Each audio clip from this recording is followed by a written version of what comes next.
What is up, you guys? It is your boy Phoenix Breton here, and welcome to today's video. In today's video, we're going to be doing the AFC South free agency grades 2025 to 2026 season. Before we get into today's video, like and subscribe. We're on the road to getting to 700 subscribers. But anyways, enough said.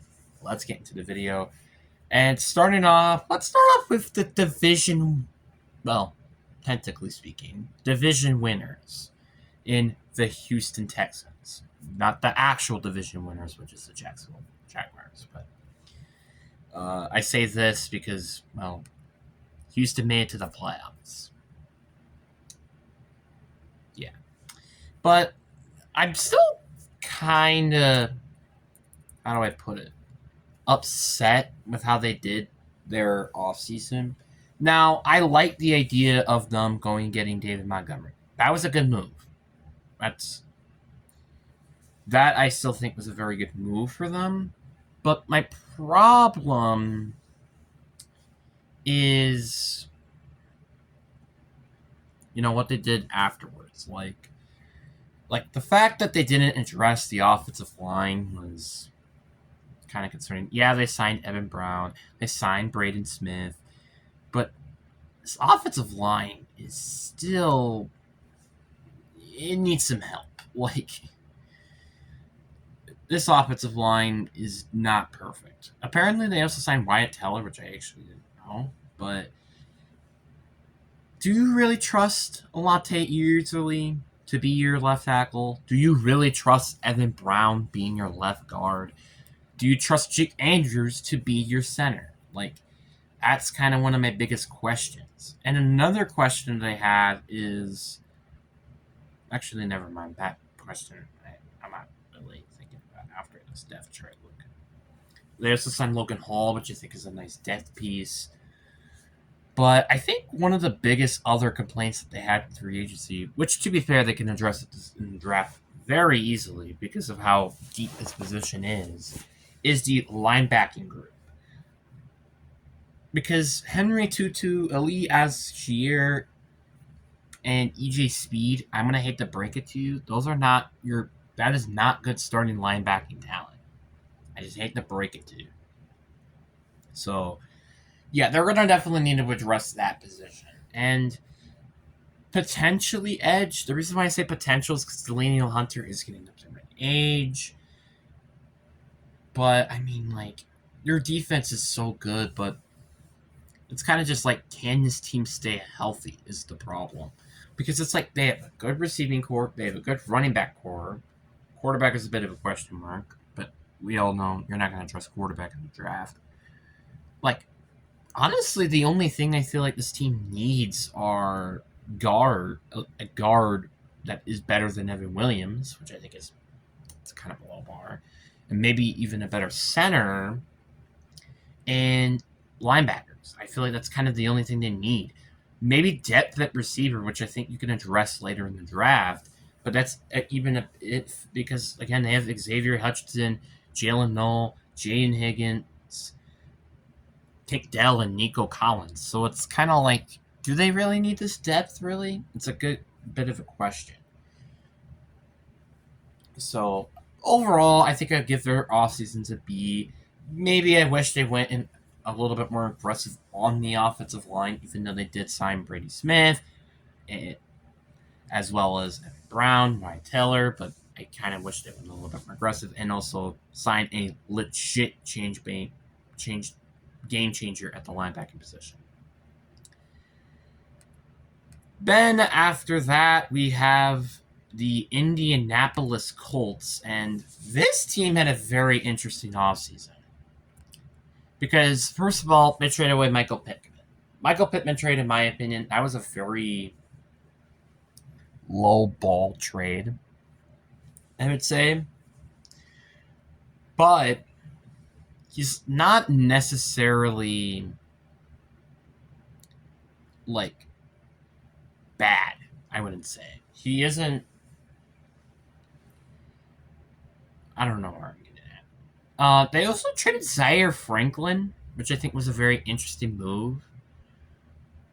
especially when you're getting Kobe Woolen, and as a Packers fan, he's like a decent depth rotational piece while you have Zaire Franklin, who, yeah, is older, but like he's a definitely a starter, which is very interesting that they traded for that. I also just have a question mark of how much you're paying Alan Pierce. Like, I mean, we gotta talk about that for a little bit. Alan Pierce got way too much money for just one good season. Like, Alan Pierce is nearly making $30 million a year. That is way too much money for a guy who just had one over 1,000 yard season, who might not even legitimately be their best receiver, which is quite concerning if you're asking me. And also the Daniel Jones overpay. I knew as soon as this happened, I'm like, it's going to be a giant overpay. Daniel Jones got a 2-year, $88 million deal, which could become $100 million. As soon as I saw that deal, I'm like, oh my god, what the hell are they doing? And I also don't like what they did in terms of the edge rushing position. Yeah, they added Arn Key, which isn't horrible, but then they also lost Samus Ikonon and Kwity Paye, which I think were better players. So it just kind of have to ask yourself, did this team really get better? The only move I kind of liked was the Can Taylor Brent signing. That was a very solid move, I feel like. But that's about it. And also, Nick Westbrook, Eineke was also, I think, just a decent slot receiver, I'd say. Like, overall, this team is interesting because they did not replace Brandon Smith, by the way, who was another free agent that they lost to then a division rival. So, just like, this team is weird. Like, their offense doesn't really have a number one receiver unless Tyler Warren just steps up, which I wouldn't be surprised if he does. And their right tackle spot is a question mark. Their center might be a bit of a question mark. And in their defense, I would say one of the biggest concerns to me is their depth at the edge rushing position is one of my biggest concerns for this team. Which, yeah, they could address it in the draft. There's plenty of good draft players, but that's still, I think, a concern. And I think linebacker is also a problem. Secondary, though, I think is pretty good, especially with the addition of Can Taylor Brent.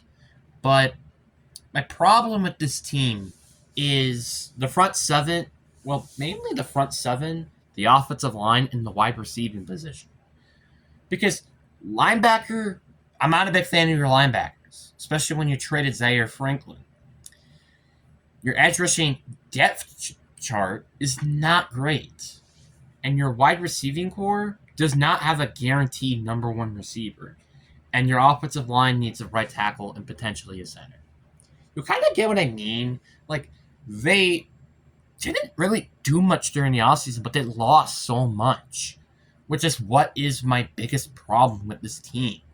Is like, yeah, it's nice. You got Daniel Jones back. You got Alan Pierce back. But then you lost Michael Pittman, Braden Smith, Kwity Paye, Sakim Isabon, Zaire Franklin.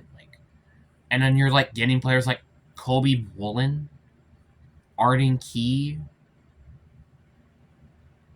Nick Westbrook, Eineke. Like, they're not helping your team really that much, which is kind of a big concern to me.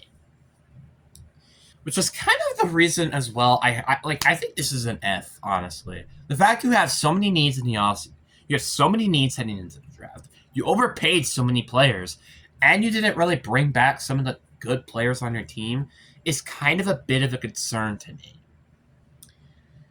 Like, this team just kind of looks like a mess right now to me. And overpaying players like Daniel Jones and Alan Pierce is not a good thing. Yes, Alan Pierce could potentially be getting better, and yes, Daniel Jones could just still be good like he was last year, but you don't know this. Alan Pierce could have had a one-year wonder, and Daniel Jones might not come back fully healthy or really good after the injury that he sustained last year. So overall, just kind of a mess of an offseason if you're asking me. Then you got the next team on our list, which is the Jacksonville Jaguars, the team that actually won this division, quote unquote. And I really think this team is. It's very interesting because they did not bring back really, or well, they did bring back a lot of players, but they didn't add a lot of good players, though. Like, their biggest addition in terms of adding players was Chris Rodriguez Jr., who's a running back. If you're questioning who that is, that's what I'm also saying. The point of getting here is that they did not do much to add to this team. All they did was kind of try to regain the players from last year. That's all they did. And losing players like Devin Lloyd, Travis Etienne, and Greg Newsome are not going to help that. Like, Devin Lloyd was one of their biggest players on defense. Travis Etienne was a consistent 1,000-yard rusher. How are you going to address all of this? That's my big question with this team. And that's already not including the factor that I'm kind of still concerned about some of these things. Like, secondary, I'm quite concerned with. Wide receiver, I could potentially be concerned with Brian Thomas been rumored to being traded. And now you're like, wait, didn't they draft Travis Hunter? Travis Hunter is a very interesting and complex reason. And I also think he might potentially be a bust in the matter. So you also don't know what that could potentially bring. I also just really question this running back room. Like, why did you let go Travis Etienne in a weak running back class? Are you expecting, like, Bashawn Tutin to be, like, the next coming of, I don't know, a good running back? Or are you expecting to draft a running back with their second-round draft pick? Which, by the way, they already kind of have a little bit of needs in terms of, I'd say, maybe the potential of linebackers, I would say, could be a potential need, and secondary. So it's a very interesting how they're going to address this draft. And now you're like, wait, don't they have their first-round pick this year? No, they don't, because they went and got Travis Hunter, which I still thought was a stupid decision during the time. And I still hate the decision now because guess what? Travis Hunter got injured. So you don't know how good he's going to be. And plus he didn't have his whole rookie experience. You kind of get what I mean. The point is that this team is in a very interesting situation. But I'm not saying they're in as bad of a pickle as, like, for instance, the Colts, where they don't have a first-round pick, but they have way more holes than this team does. The only complaint I have is just not bringing back Devin Lloyd and Travis Etienne. That is my only complaint with this team's offseason. So overall, I'd probably give it like a C+, maybe a B-, probably B-. Because again, they did bring back players which I think is very important, like Trayvon Walker, for instance, who they actually just signed yesterday by the time I'm recording this video.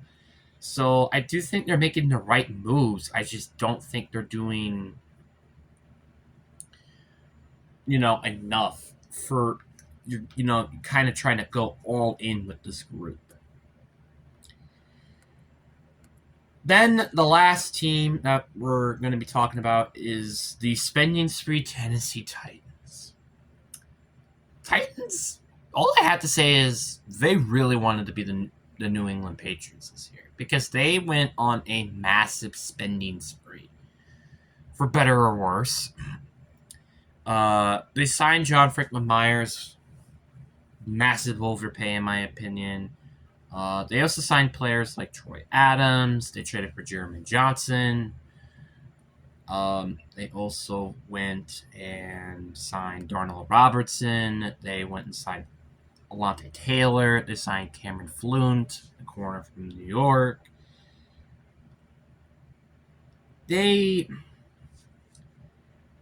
I'm just kind of concerned with this team. That's kind of really all I have to say because of the massive spending spree that they went on.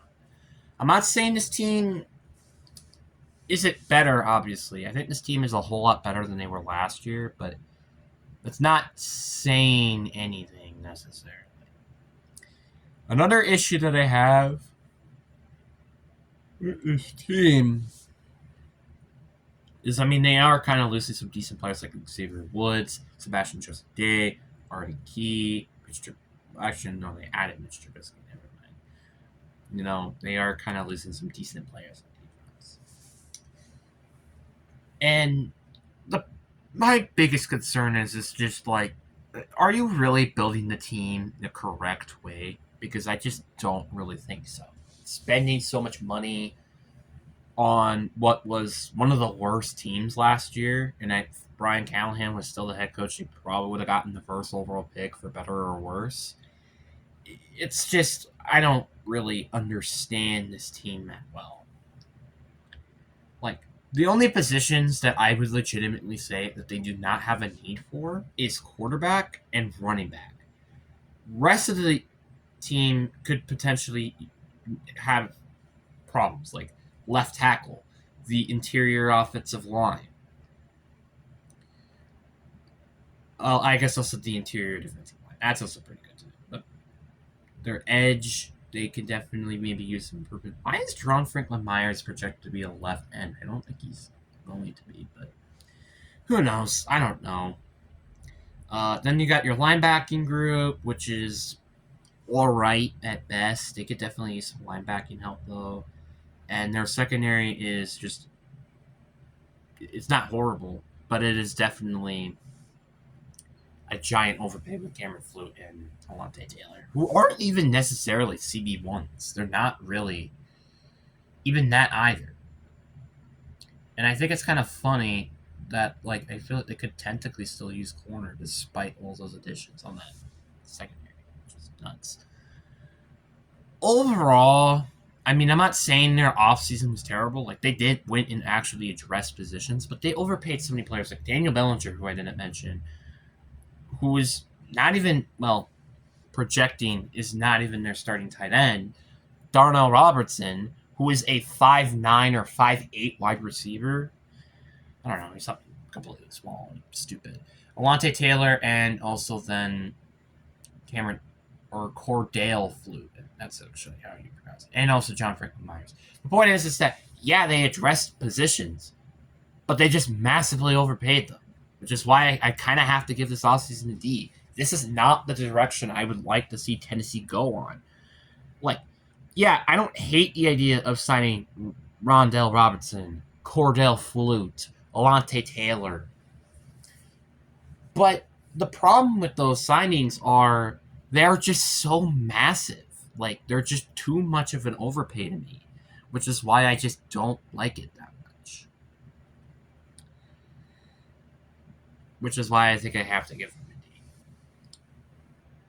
So not only that, I feel like you could still use some of the positions of need, which, by the way, you paid a ton of players for, but you also, also wasted a lot of money that you could have just potentially saved for the next offseason or extending players.